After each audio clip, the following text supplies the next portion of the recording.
शेतात काम करत असताना पाय घसरून शेततळ्यात पडल्याने पाण्यात बुडून एका तरुण शेतकऱ्याचा मृत्यू झाल्याची घटना गंगापूर तालुक्यातील शिरसगाव शिवारात बुधवार तारीख 12 रोजी दुपारी 4 वाजेच्या सुमारास घडली।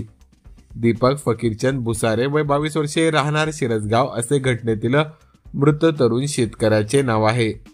या घटनेबाबत मिळालेल्या अधिक माहितीनुसार बुधवार रोजी दुपारच्या सुमारास दीपक हा शिरसगाव शिवारातील आपल्या गट क्रमांक 27 मधील शेतात काम करत होता। दुपारी 4 वाजेच्या सुमारास दीपक हा पाईपलाईन जोडण्याचे काम करत असताना त्याचा पाय घसरून तो शेततळ्यात पडला।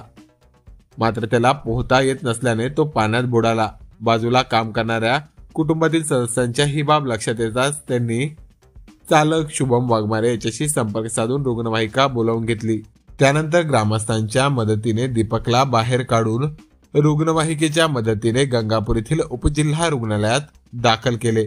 मात्र वैद्यकीय अधिकाऱ्यांनी दीपकला तपासून मृत घोषित केले। पोलीस हवालदार विठ्ठल जाधव यांनी घटनास्थळी पाहणी करून पंचनामा केला। उत्तरीय तपासणी करून मृतदेह कुटुंबांच्या स्वाधीन करण्यात आला।